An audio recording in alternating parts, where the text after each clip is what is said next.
Thank you. And thank you, everybody, for having us here tonight. Very exciting event. I'll start by, I've noticed that whenever I do an event in India, if somebody turns up and says, "How's the Josh?" that gets people going.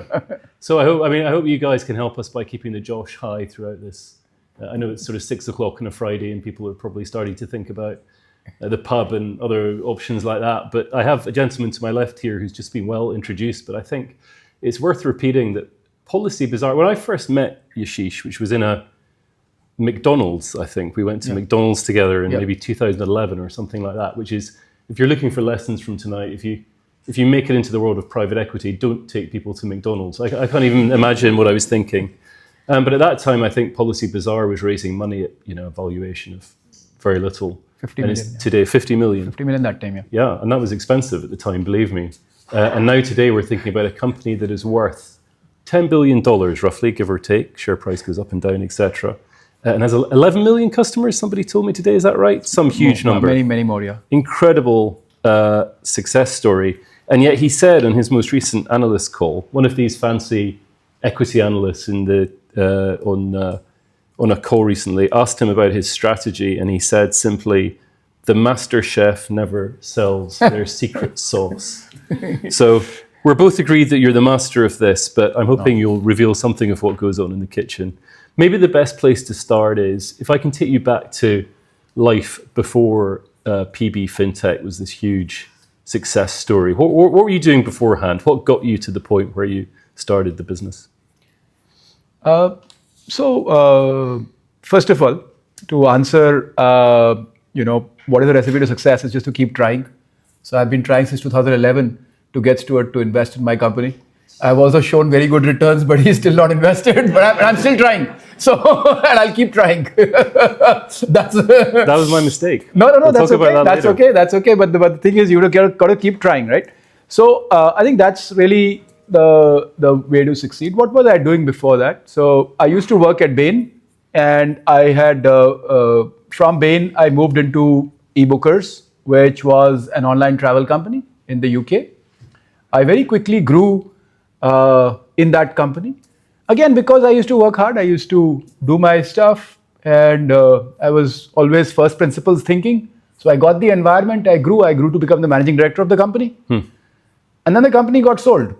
And the company got sold for about $471 million. Till then, I did not know what equity meant.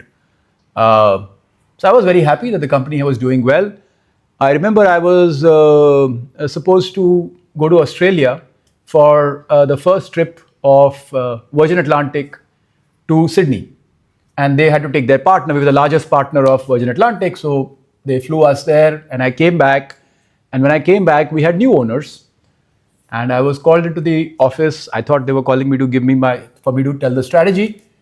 They said, you can leave. That time I had 2 children, one about 4 years old, one about 2 years old, both starting to look towards schooling, and there was a house on mortgage, and so life was not very simple. Then I tried to find another job. I found another job because there was a bit of a difficult situation. I'll explain this situation. I applied to Amazon, and they said, we can't really hire you as an analyst because you've been the managing director of a FTSE 250 company. But at the same time, I was only 30 years old. I had very little experience, right? I had just been a consultant who had very quickly gone to become a managing director. So I was sort of, one of those situations where you are too experienced for a lot of jobs. So Bain, BCG, McKinsey would not hire me as a consultant because I had already been the managing director of a FTSE 250 company. I wasn't capable of being a partner. So I was somewhere stuck in the middle. And so I found this company, Confused.com, which offered me a job. And that was in insurance.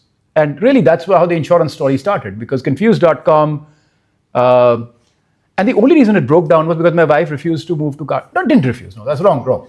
She was not happy about moving to Cardiff from Wimbledon.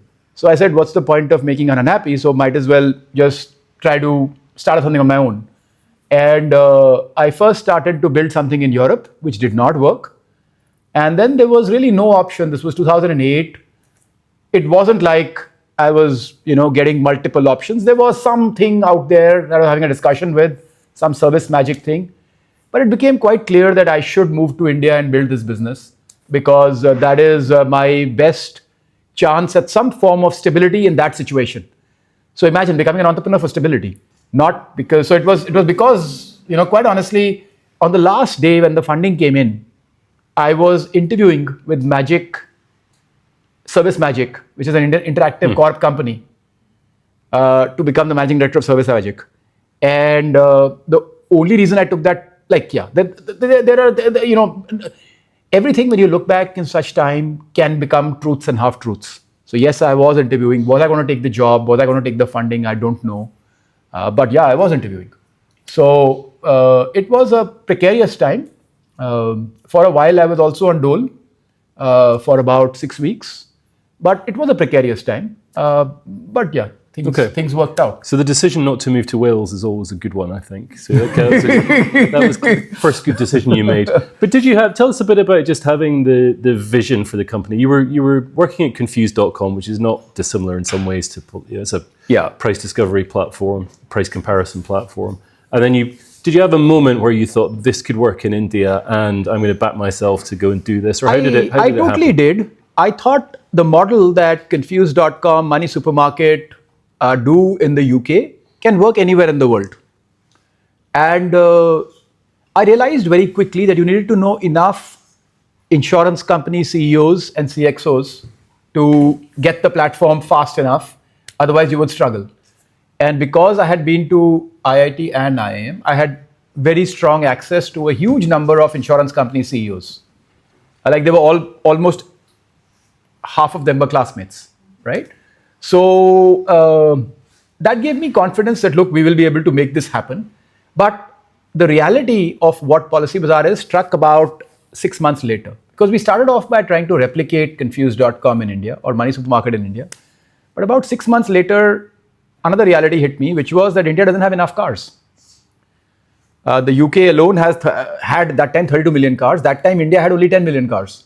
And that too, all of them were Suzukis and Hyundais. That time, 80% plus were Suzukis and Hyundais, right? Back in 2008.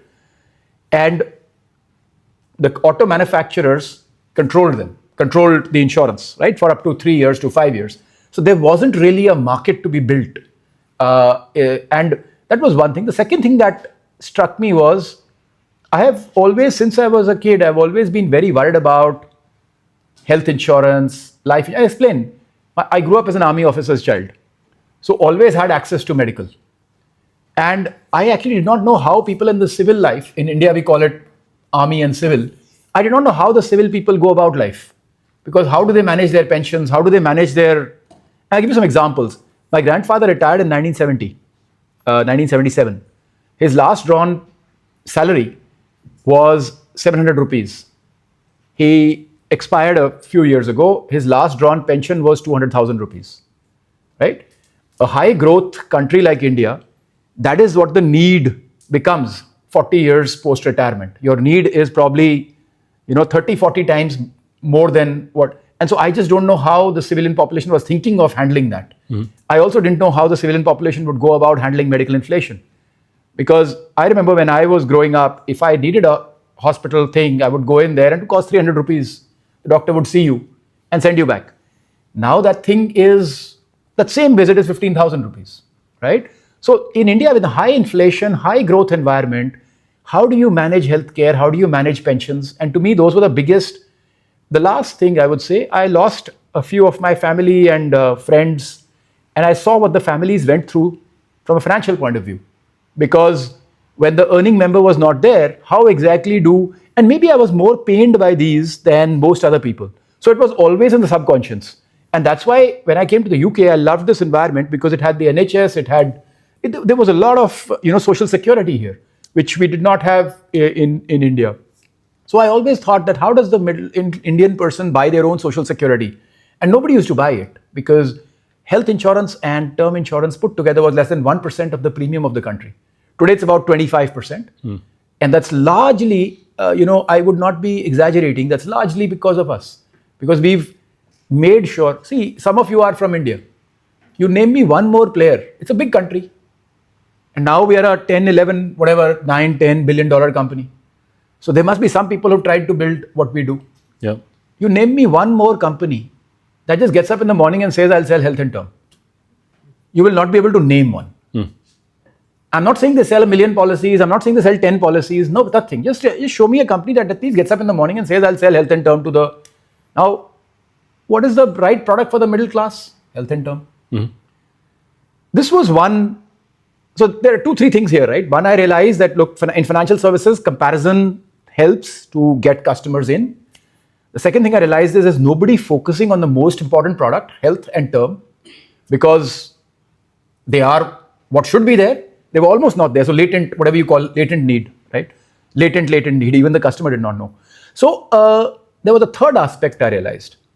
See, a seller of insurance is very keen to make the sale happen. And in products like health and term, disclosure is very important. So I knew if I have to make a sale happen, if somebody came to my family and I said, look, I've got 3 members who are okay. One of the members is diabetic. I will buy the policy if you get us all a policy. If you say that member will not get it, I will not buy from you. So that time the seller will in some way collude with me to make sure that I get the policy. That is a normal behavior. Even I would do it. I'm not saying I'm kind of, God sent or anything. Now, where does it break down? If you have a recorded line, it breaks down. And I realized this, my wife used to sell mortgages for NatWest Bank. So one person came in to her and said, I want to get a mortgage. And all his documents matched. And she said, yeah, you should be able to get $500,000. So he said, very good. I will, he says, can you process this fast? She said, why? What's the hurry? He says, I'm leaving my job to do a startup. Now, you realize no bank ever asks you, are you planning to leave your job to do a startup? But if you say that, you're not going to get the mortgage. It's pretty obvious, right? And because it was in the UK and my wife is who she is, she straight away said, sorry, in that case, you wouldn't qualify for this mortgage, right? So this is disclosure, right? Disclosure is critical in risk products, health insurance, term insurance. Now I realized that any transparent mechanism which records the conversations will always be better than a non-transparent. It was not about PolicyBazaar being better or XYZ being better. That mechanism would be better. So they were these three things that I knew, which I knew we had an opportunity and we should do something about it. So one good bit of advice is to marry somebody smart with a stable job if you want to be an entrepreneur, I guess. Another is the sense of purpose. I mean, it strikes me you didn't start off thinking, I can make a killing here. You started with the customer's problem and the kind of sense of purpose that's quite deeply within the company, even though at that time, this is before it became fashionable to talk about social impact and all of these things. And so when you look at the business today, huge company now serving all of these people. Very tiny compared to what it will be. Well, exactly. And we'll talk about the future in a second. But what do you think? You're very fond of saying it's all about execution, it's hard work. But are there a lot of people work hard and don't build $10 billion companies? So I'll give you an example. Okay. I'll give you an example. And that was the example I was alluding to when I said I did not want to say, I didn't want to reveal, I didn't want to discuss a special sauce. So on 5th of September, there was a new regulation in India, which said that GST would not be charged. 18% in the price was GST. What that meant was, and they said it would not be charged from 22nd of September. So now if you're a customer buying between 5th to 22nd, why would you buy? No customer would buy, right? Our sales on 5th of September, 4th of September, 6th of September, 7th of September, 8th of September were exactly the same. No change. Now that is magic. And that is execution. I'll give you one more example. COVID happened. Suddenly we knew our offices would be shut. At that time, we had about 4,000 employees working in call centers. Many of you may have seen these call centers, desktop, call center, sales effort, high maintenance management, because you need pushy environment. Suddenly COVID happens, everybody is going home. Just think for a moment what's going on. These 4,000 people are traveling back to their homes in buses, in trains, however they're going. Their managers are also going back to their families. So where is the tracking? Where is everything happening? Our sales, no change. No change at all. Think for a moment again. Product like term insurance. You need to do medicals before giving the policy. Health insurance. Who in COVID is going to go and get medicals done? No change. Now, and if you look at relative between us and the rest of the industry, everybody else suffered. But we did not. And these are the events that make you different. Because like they have in that movie Forrest Gump, right? That guy basically goes shrimp catching, and the day he cracks it is when everybody else basically backs out. So eventually, I think life is like that.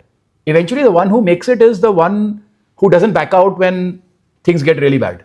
And I can go into the details of what we did, how we did it, but that somebody else could have also done. There's no secret in that. Of course, it was innovative, it was smart. Like, you know, we give us a couple of those. What are a couple of things you like did? For the medicals, we basically had sanitized vans, because what would you do in a test, right? You would have TMT, we created the delivery of your own self-injection mechanisms to do your tests. So things that other people did not think of, we executed. And we had vans in all cities go around. They would stand outside your house. You would come, do your TMT and go back. So those kind of things we did, which, you know, others did not.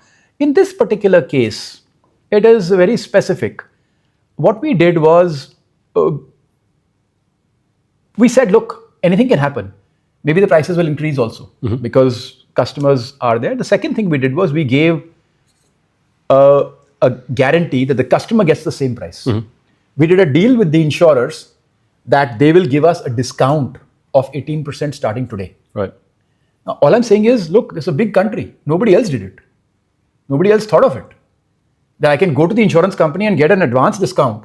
So I also told the customer, you buy the policy now, we will issue it post the 22nd. So you won't face the GI. Various things we did. We created a loan environment where we said we will give you a loan. We made it attractive to buy before 22nd because urgency is important. But these are just tactics. Look, that doesn't make you different. It is just that you thought hard enough, because the tactic will come out. See, if you sat there, I sat there, you sat there and worked hard enough on it, the solution will come.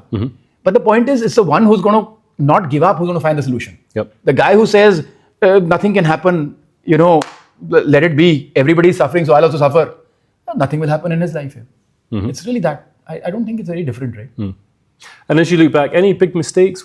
Anything you feel that, you know, if I hadn't done that, it would have gone better or faster, or any big learning along the way that you think has been particularly important? Everybody tells me this, and some of my best friends who are very mature, people like Sanjeev Bikhchandani, etc., tell me, you raise too much money.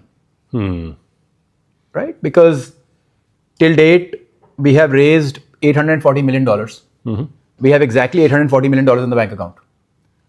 So the company burnt about $100 million, but it raised $840 million. See, many of you may have already picked this up. I'm actually a paranoid person. I may look adventurous, I may look, but I was the person when my startup was getting funded, I was looking for a job. I'm always thinking of how to protect, whenever we've discussed, I've always thought about how to protect my organization. So I'm actually a paranoid person. So for me, it was always good to have the money. I know I diluted myself quite a bit in that. I could have had that's what Sanjeev says. Sanjeev says, look, you could have had a larger shareholding for yourself. If you had not diluted, like he just says it was stupid. Because he says there were times, so since 2014, we never needed money. We never used any of the money that we raised after 2014. But we still kept raising. And, you know, specifically in the last pieces when we raised, you know, 200 million from SoftBank and various things, it was really not required. But you see what happened.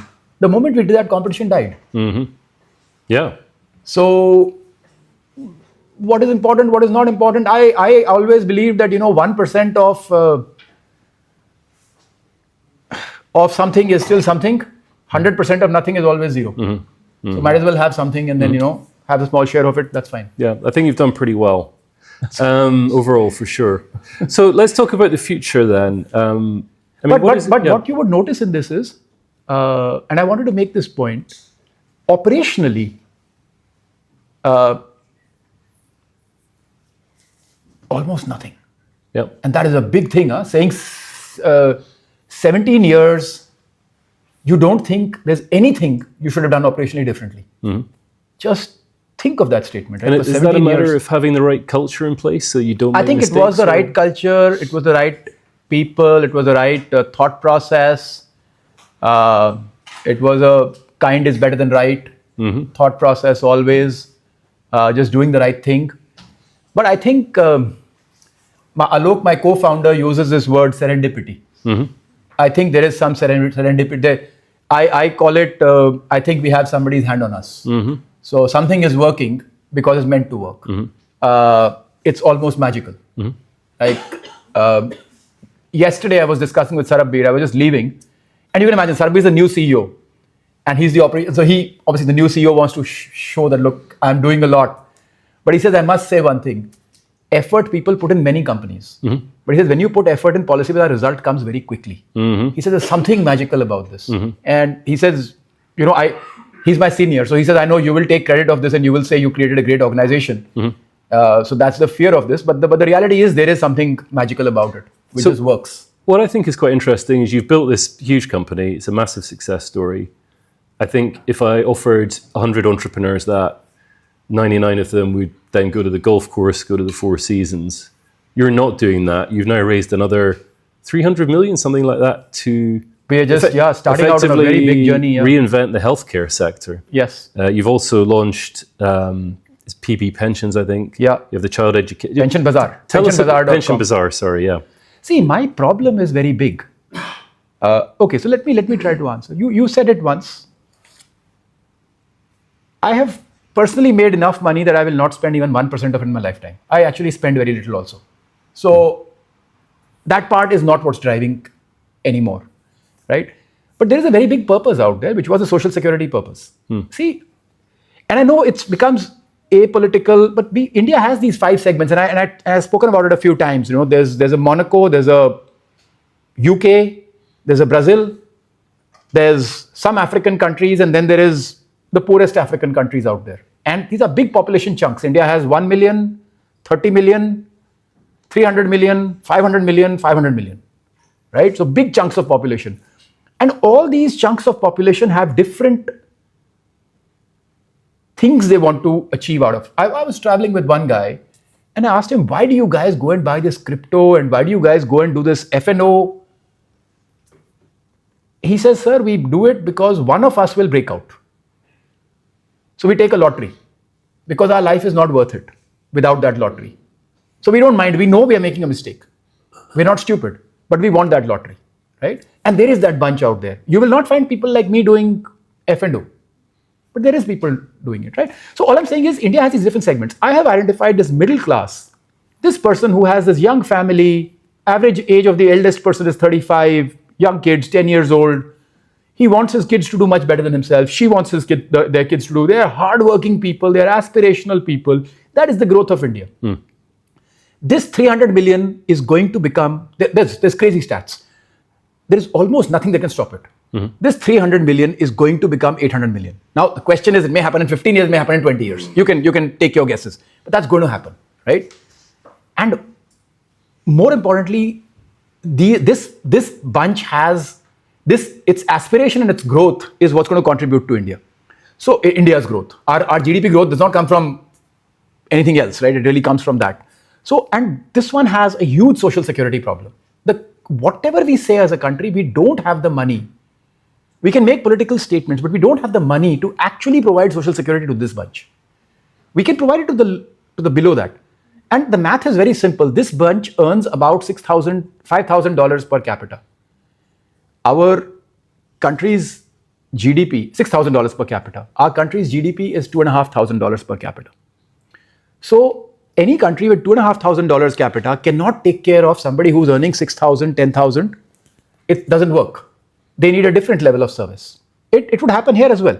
You know, we have an NHS system here. I can tell you, anybody earning more than 200,000 pounds, they would want to have their own social security because it can. And it's a very high GDP country. It has whatever, $50,000, $60,000, something of that sort.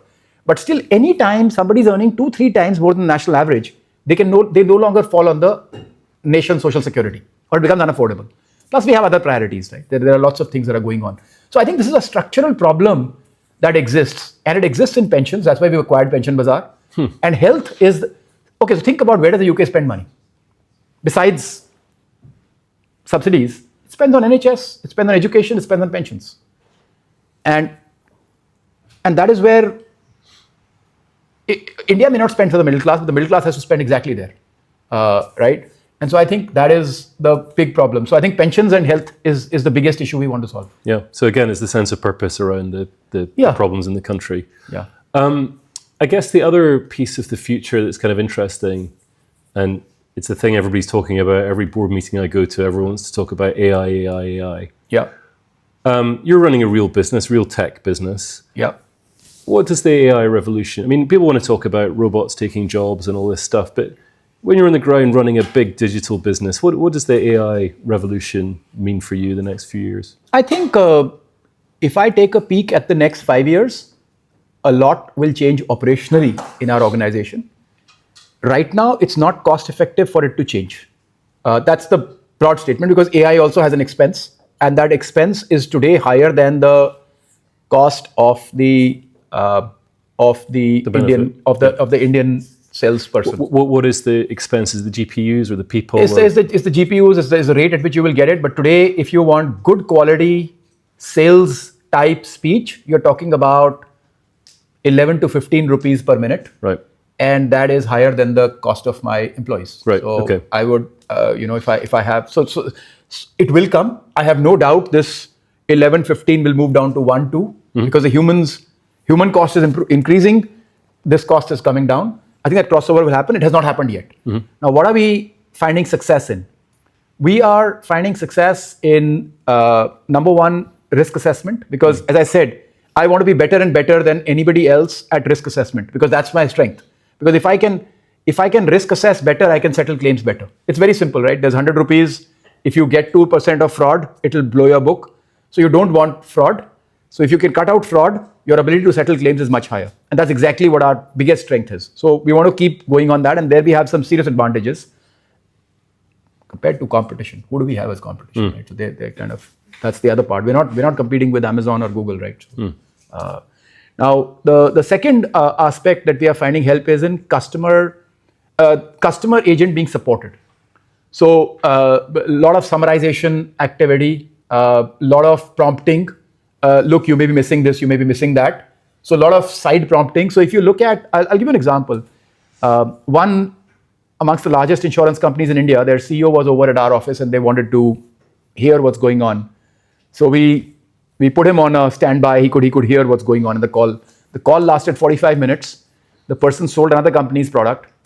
After those 45 minutes, this guy took off the thing, and the first words he said is, "You guys are unbeatable." He says, "Just don't worry, nobody's even close," right? And he's the smartest insurance company in the country, right? And that person making that statement just tells you how far advanced, because he was able to see what's happening, what all the system is guiding the agent to do in terms of helping that customer get the right product and making sure the transaction actually concludes. Right? It's a bit of a art form that's going on. But I think people actually taking the calls from a sales point of view, we're not there today. I don't want to predict the future. I don't know whether it will happen in 2 years, 3 years. I also don't believe in the statement that it will never happen. I think it will happen at some point, but it's not happening today.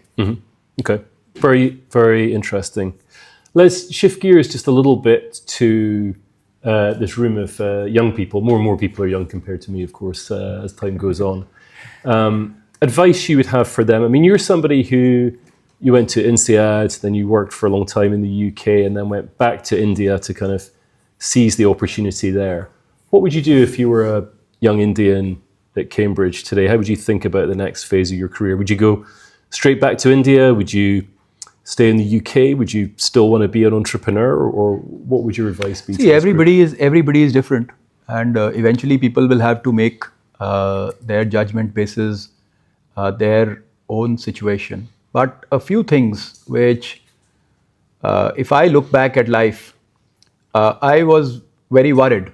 I was very anxious. All of that was not required. It was actually, all that was a waste. Eventually, thankfully, I made the right decisions. Maybe they were always going to be made, but at that time, it felt like I was making the decision grudgingly, almost because I was being forced to.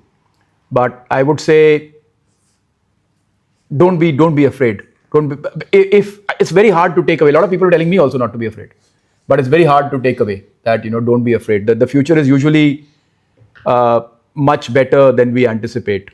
I think the second thing I would say is there are opportunities everywhere, but India is a cauldron of opportunities right now. So I'm not saying you guys are here.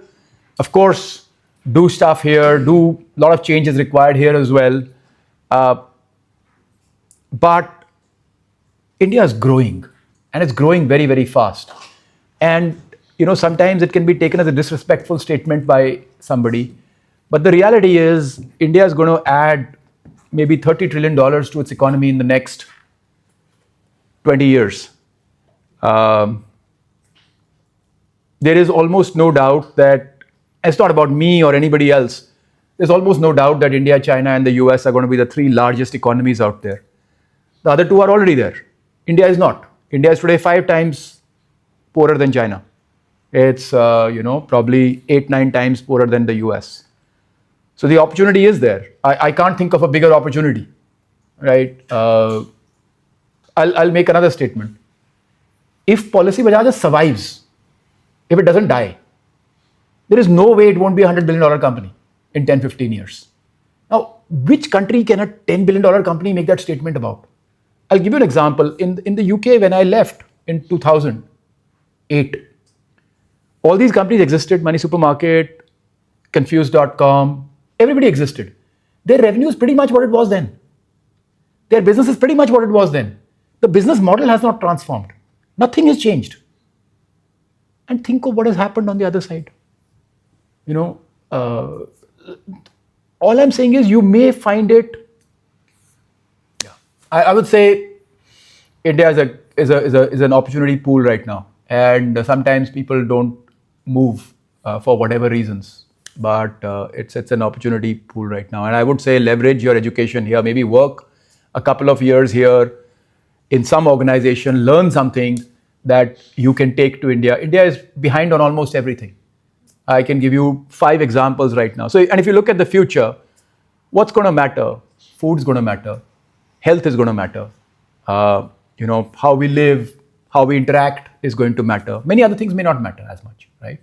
But the point is, there is so much to be learned from UK and Europe on all of those things and taken to India on almost every aspect, So do a couple of years, enjoy London or New York or whatever, and then the opportunity is just too big to. Opportunity is too huge. Yes. That's like whatever. Yeah, that's good advice.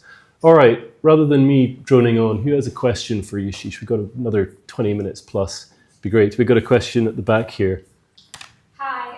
Hi. Nice to come into this chat. Just a bit of background about me. I'm a lawyer. I'm a visiting fellow at the International Law Center. I come from a family business background in wires and cables, and right now I'm leading the company on the legal end to take it public.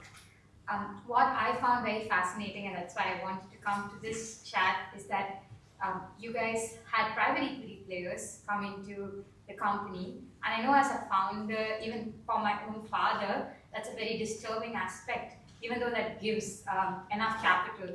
But the trade-off on equity kind of dilutes the decision-making capacity.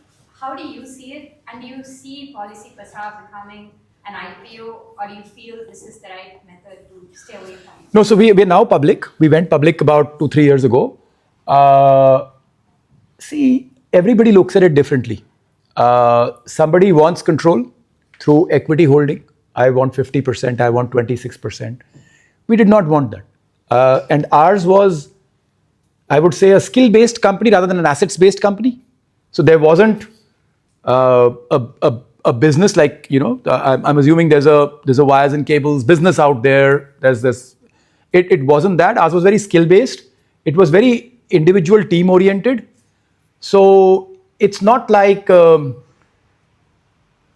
private equity company could just take over our business and run it or anything. So, and I don't think anybody ever interfered. It's also the quality of private equity you bring in. I have never had anybody trying to second guess it.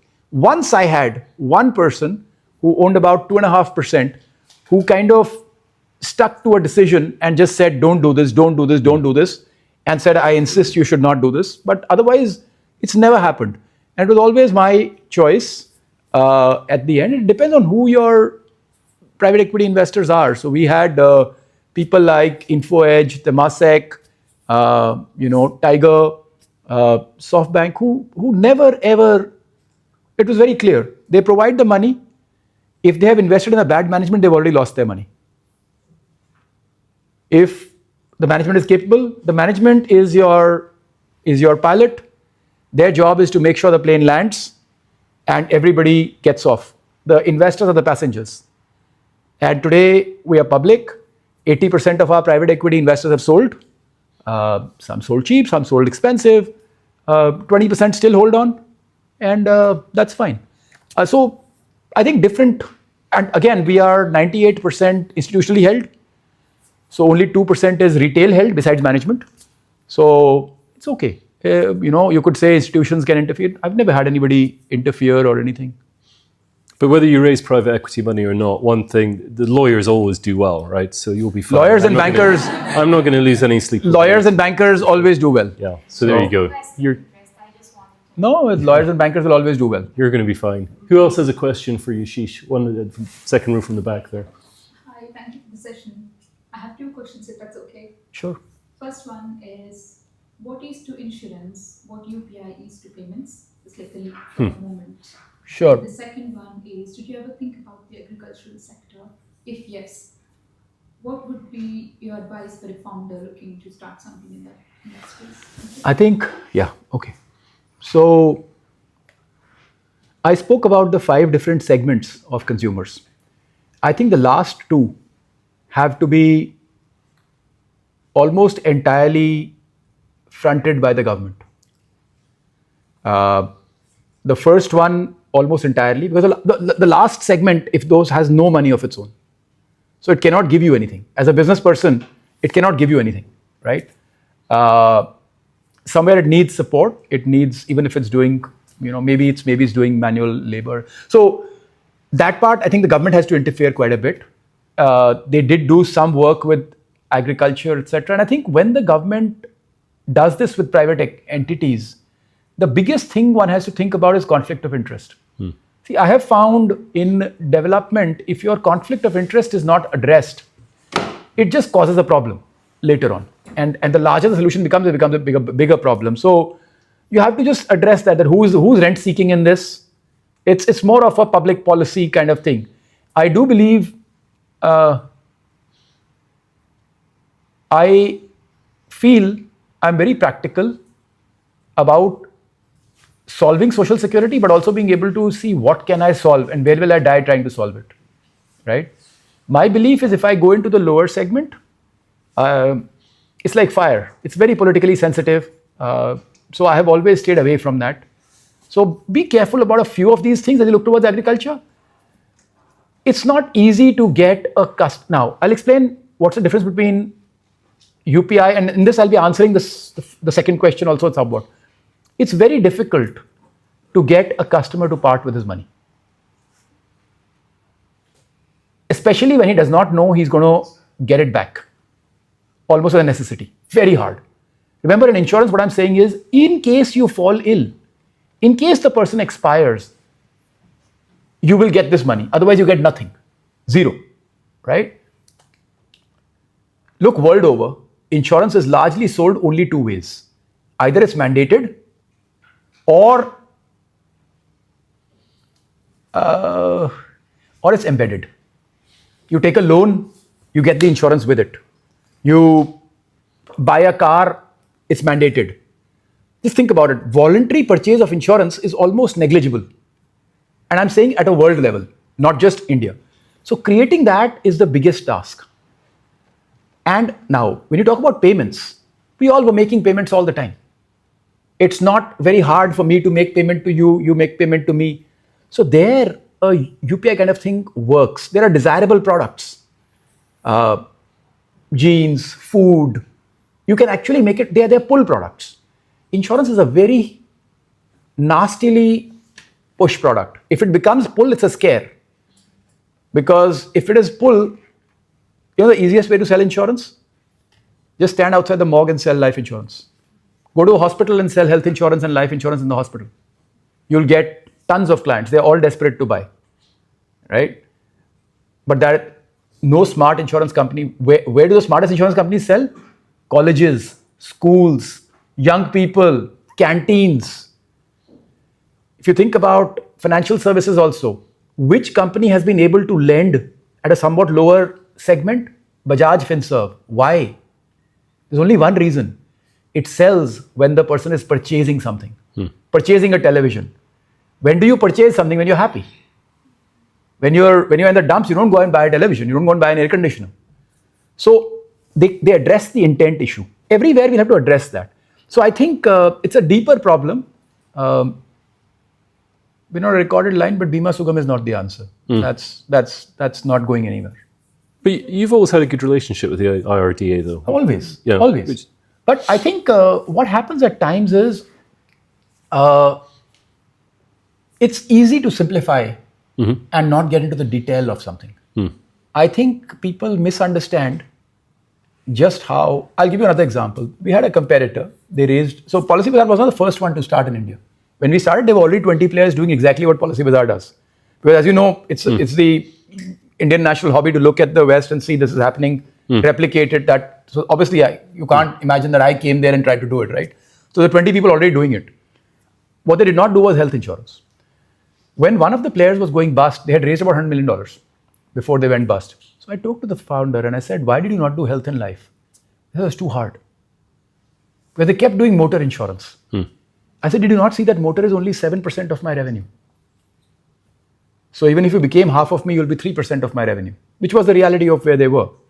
They said health and term are too hard. And then it comes back to what I said a bit earlier. Why this company has been able to do it is just because it's too hardworking. I actually can't say anything else. There is generally no other reason. It's just too committed to making it happen. Yeah. Otherwise, it should not be happening. People should not be buying health insurance and life insurance in a clean manner in numbers. So choose a hard problem and execute. It's a very hard problem. Yeah. And I'll give you some more examples. These are now known. Very large platforms. One platform had 53% of India's consumers on it, payment platform. They also had India's top actors, actresses roaming around trying to, advertise that product. Focus on insurance. They used to advertise, sales used to happen for us. One person said, one insurance company CEO said, they created the rain, but they didn't have the field. You guys had the field. So they created the rain, but the field was yours. So obviously the water came to your field and you guys got the sales. But that's the reality. It's a hard problem. Even after spending thousands of crores, people are not able to make things happen. It's a hard problem. So again, yeah, you're right. Choose a really hard problem. You'll be fine then. Good advice. Then people will struggle. Any other questions for Yashish? I think we'll go to the back here.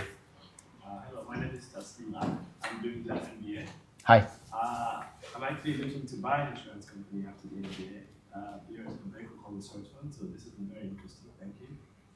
My question, I have a lot of questions, but I'll try to ask maybe two of them.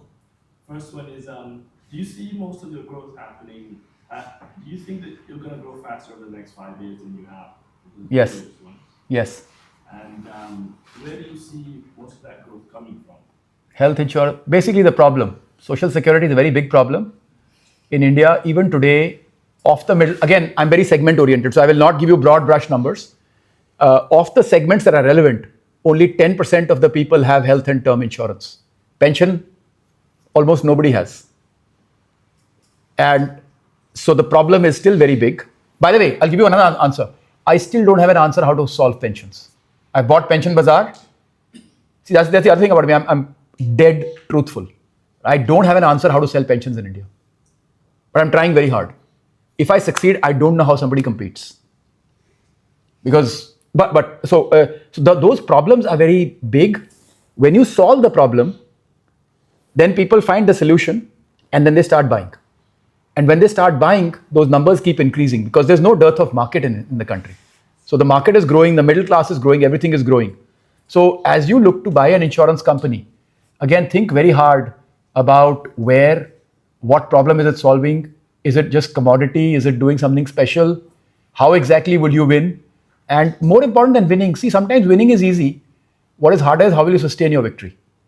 Because money for your shareholders can only be collected if you're able to sustain the victory, not win where somebody else can replicate very quickly. Where are you going to? Which country are you going to buy your insurance company in? In Nigeria. In Nigeria. Okay. It's a very good market. By the way, we are also entering Nigeria. but we are entering Nigeria in a partnership with somebody there. So we are entering as a tech provider and this thing. So there's something going on. But Nigeria has all of these hard problems that. Yeah, Nigeria has all the hard problems. So we are not going to put our money there. Somebody else is putting the money, but we are trying to solve. Perfect. What's that? You weren't saying the name of the company? I don't know the name, but somebody in my team does. So I have not been to Nigeria myself, but we have a person who has. Our UAE team is doing that. Okay, we got a lady at the back, straight in front of me here. Thank you so much for being here. I'm also doing MBA here. I'm also an entrepreneur. So I'm working e-commerce area where everything is so fast, changing every day. So I'm so curious, as a very influential entrepreneur, like how do you position your company in such a fast-paced environment? Very good question. I think it's a super strong question, yeah, and super good question. First of all, I'm amazed by how many people in this group are a bit oriented towards entrepreneurship or, so that just seems quite strong. In India, I think there are two kinds of companies you can build, right? One is global companies, and sorry, I'm not an expert in this answer, but I have my own thoughts on this. When you build a consumer-facing company and I'm talking from an Indian context, you could take it to your own country and think about it. I think the companies that have been able to be successful are the ones that have deep operations. So it is not just a tech-only play. Anybody who's had tech only, unfortunately, at a B2C level, has faced that problem, that they've created the rain, but the field wasn't there to capture the rain. And so the rain just dropped through. And what that meant was competition came, money could not be made. So you've not really had somebody make profits till date, where it is a non-operations tech-only play in India, in the B2C environment. And I speak with a little bit of seriousness on the topic, right? So in India, at least, it seems like you need a combination of tech-enabled operations to sustain. And thus you need to kind of find those solutions. That doesn't mean it can't happen, but we're in that state right now. While in the US, it's very different. And I'm sure in China, it could be very different because those are more advanced economies where probably money starts going towards one player, winner, etc. See, the thing with India is, I'll explain this little problem. Money is not the problem in India, in the sense from a funding perspective. So if somebody gets up with an idea that's half working, they'll get capital. And what that means is there's always too much capital chasing a single idea for a very long time. While that doesn't happen as much in the US, at some level, leaders start to emerge. And somebody doesn't get up and say, I'm going to create the next Amazon. Like, there's nobody getting up today saying, I'm going to create the next Amazon. In India, there are people still getting up saying, I'm going to create the next Amazon and getting funded for it. And why is that there? Because India is too small a market compared to what it will become. So people are not investing for the market, they're investing for the future. And so they're saying, okay, if I can find a baby who can disrupt, I'm happy to fund. And so that is why you have to figure out a business which does not get disrupted easily. We think a lot about disruption and we think a lot about flank strategies. If somebody is coming up, the second thing is if something is coming up which looks like it could disrupt you, then pick it up and move very fast with it. Yeah, I think there's also a mindset thing where you have been, there are some entrepreneurs who can just deal with whatever happens. And if I think back to that time when we were together in McDonald's all those years ago, that was before smartphones happened. It was before demonetization, COVID. Geo hadn't been invented yet. If you told us that Mukesh Ambani would, I think we'd have found that impossible to believe. Yeah. UPI came along. Some lot of teams things are happen. A lot of things happen. I have a statement I love from a movie, Aurangzeb. There was a movie in India called Aurangzeb. What it said was, in India, everything will happen. All that matters is when it happens, who will take the benefit of it. So you have to be there to take the benefit when it happens, right? Otherwise it'll be like that. You create the rain, but you didn't have the field. farm. You didn't have the field. Who else has got a question here? Let's come to the left-hand side here. So I have a development question. So you said in the next 10, 20 years, 30 trillion will be added to the economy. And so that means that something would change in the credit system. It means a small entrepreneur, not somebody who has a pedigree, somebody who's a small entrepreneur can just borrow money. What you've learned out of the insurance business, do the same lessons apply to credit? Everywhere. So India today, if you look at the risk profile, after the first 30 million Indians, the risk profile starts to change dramatically. Like it becomes, in life insurance, it becomes twice as expensive by the time you reach the 200 million mark. So you have to become, in order to sustain, live, as I said, the same thing, you can create rain, you can give loans, you can create loans, you can sell insurance, but eventually you have to have a field, and that field is your risk assessment. So you have to have very, very strong, the lower you want to go down, you have to have stronger and stronger and stronger risk assessment. Now, why do I say those numbers? I don't say those numbers because I expect a growth. I just see people. I today see 300 million people in this situation where the oldest member is 35 years old, and the kids, they've typically got families of 3 or 4, and the kids are 10. Now, my prediction is 15 years from now, this 35-year-old is still part of the economy. He's not gone downwards, he's, if anything, upwards. And that 10-year-old is a 25-year-old. And so a doubling of the middle class through nuclearization of families is almost necessity. Right? It's just going to happen because nobody's going backwards. Right? And I also feel when I go to people who are in the below category that some of them are breaking through. So that is where the 300 going to 800 comes from. Now, if 300 goes to 800, we get that, quadrupling of the economy happening. It's about people and their aspirations. Who do they want to be, and what are the chances they're going to get there, right? And yes, as they get there, credit will also become available, insurance will also become available. But today it's fraught with risk, and anybody who does not see that makes big mistakes in the market. Very good. The gentleman with the Starry Night laptop at the back there, you've had your hand up for a while. Thank you very much for sharing your time and your experience with us. My question is related to exit. Have you ever thought of exiting the business? Is there anything that you think may make you exit or think about it? See, there are two things. One, you want to exit and having the ability to exit. The ability to exit is about transferability and scalability of business. There's luck. I know a lot of my friends who've never built a company but have exited 5 times, 6 times. They are experts at it. I simply cannot do that. I don't know how to do that. Maybe I'm not smart enough, right?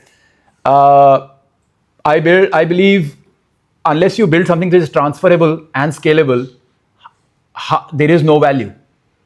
But once you've done that, you can exit anytime. Because quite honestly, the fact that it's transferable means it's not dependent on you. The fact that it's scaling without you implies you're not necessary. And then, yeah, some noise may be there, but otherwise nobody would care beyond a level, right? So just to put that in perspective, suppose I decided to sell all my stake in PolicyBazaar today, what do I expect? Maybe a 15-20% drop in share price. In fact, last 3 times I've sold, the share price has gone up. Maybe they're giving me a signal that we want you out or something. But I sell and the share price goes up because maybe they're looking at the quality of investors coming in. I don't know. But the point is, I think once you build that scalability and transferability, then you can exit without luck. Otherwise, you need luck. Let's do one more. The lady at the front here. So I've been curious about about something that you said, where you said that you used the 100 million that you guys, you know, generated, but then you kept getting more money from private equity. I think 840 million. So I'm curious on why, if you didn't need that money, why did you keep raising it? Yeah, so I'll give you an example of the last one raise before IPO. We had a competitor who had this $100 million had raised. Their business was going nowhere. I knew it, I could see it. But sometimes you can see that, but the whole world can't see it. Because the whole world sees different stories. There's a huge business in India called the POSP business, point of sales presence business. A lot of them are, they're not even businesses, right? They're not even businesses. So, but at times the world can have a different perspective. And once somebody is given enough capital, they could create nuisance for you for the next 3 years. So I remember my conversation, for example, with one investor, and that was a $200 million round. We didn't need the money. And we were taking money from only one investor. There were other investors willing to invest. We said, no, we don't want money from anybody else. We only want money from you. And people asked me, why? I said, that's the only bull that has horns in the market, that is willing to fight, that's willing to weaponize money, if you would, right? What does weaponization of money means? If our competitor had got that would have got weaponized by them. And they would have wasted 2-3 years of our time. So we took a 15% hit, and we took that money, while we did not need it. But that 15% basically meant my competitor folded up. And I did not have to spend 100 million to acquire them. Right? So there are various advantages you receive because of capital. Because capital is strength, balance sheet. Today, nobody questions, because there is that, while it's a profitable company, it does not need capital. But yes, at some point it does weaken your return on capital, right? Return on capital employed. When you're stable enough, you start taking those calls. It's also very easy with hindsight to talk about these things and say what we should have done. But I think you have to strike the right balance between securing the company's future and growing. And the lady in red on the third row, then this will be the last one, then we'll finish up. So thank you very much to you both. This was a very interesting conversation and I enjoyed it. I had 3 questions for you. One is, so are you a platform or do you underwrite the individual risks for people who are using PolicyBazaar or Pension Bazaar? The second one is, you have a huge treasure house of data with all the information people put through in your systems. I appreciate there is data confidentiality and the extent to which you can use it is limited, but have you thought about how you can utilize this to probably help the customers or do something better with that? And the third thing is, have you thought about going into the commercial market? Because all I have been hearing about is pretty much the retail sector.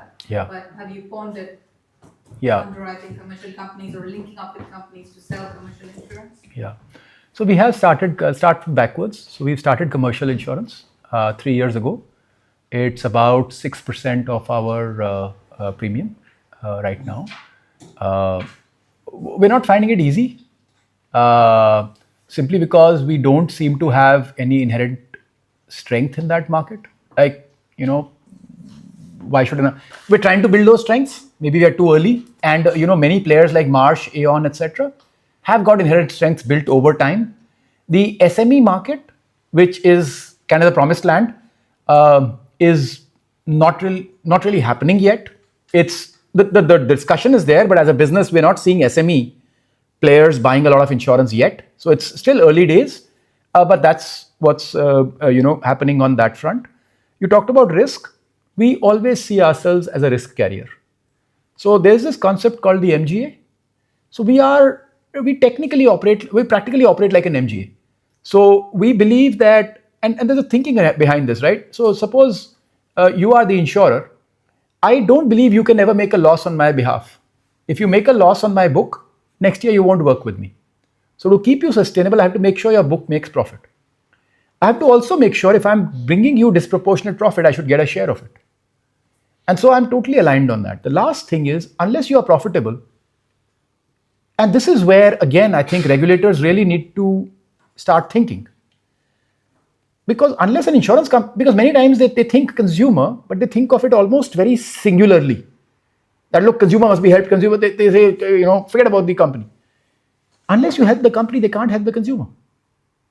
And so unless the company writes profitable business, they cannot settle claims, which is currently what's going on in the health insurance industry in India, where companies are unable to settle claims because to some extent they did not underwrite properly, and now the risk is on them. And what from a consumer-oriented regulator's perspective, and the simple thought would be, don't increase prices, settle everybody's claims. That way the companies will go bust. And if they go bust, then the lifetime insurance, so people need to stay alive to be able. And what was the second question was about data. Data we're using a huge amount. And of course, there's a huge amount of, when I say that, we believe we are doing a 5 on 10 job. That 5 on 10 is more than anybody but maybe 10 insurance entities in the world are doing.